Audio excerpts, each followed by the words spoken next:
Hey, you know that game with a cool story where you fight off enemies by shooting at them in either third or first person? You hide behind cover to avoid enemy attacks. There might be some cool unique guns or cool gimmick added to the combat, or some type of stealth mechanic. You know, that game that has crafting. Oh, you don't know which game I'm talking about?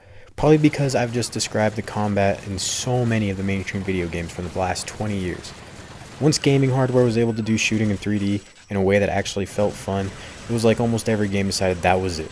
Creativity in combat in mainstream games just boiled down to different guns, different throwable items, or some sort of ability or gimmick. Capcom gets a pass because they didn't figure out how to let you shoot and walk at the same time in Resident Evil until like 2019, but for everyone else, it would just be nice to see some more creativity from time to time. I'm not saying that these aren't amazing games, but a little variety is always nice. Enter Control.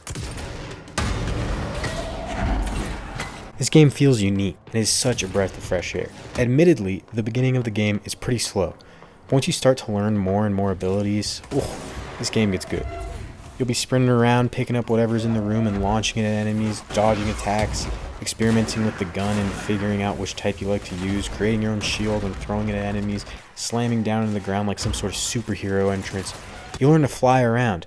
You'll be able to take control of weaker enemies so that they fight for you. It's all fast-paced and complemented by a variety of enemy types that force you to switch up your approach, and it all feels just so good to control. The physics engine is very impressive and all the mechanics feel smooth and intuitive. It all just works, which is something that is less and less common these days. The game is fun to play. On top of that, there's an intriguing setting, a story that kept me interested and entertained, great visuals, and a semi-open world that is fascinating to explore. It all culminates into a game that is absolutely worth playing. It's not a perfect game, some pacing issues, a story that left little to be desired, and some annoying characters, but it's something really unique, and I would love to see a sequel that expands on this combat. You should definitely play this game.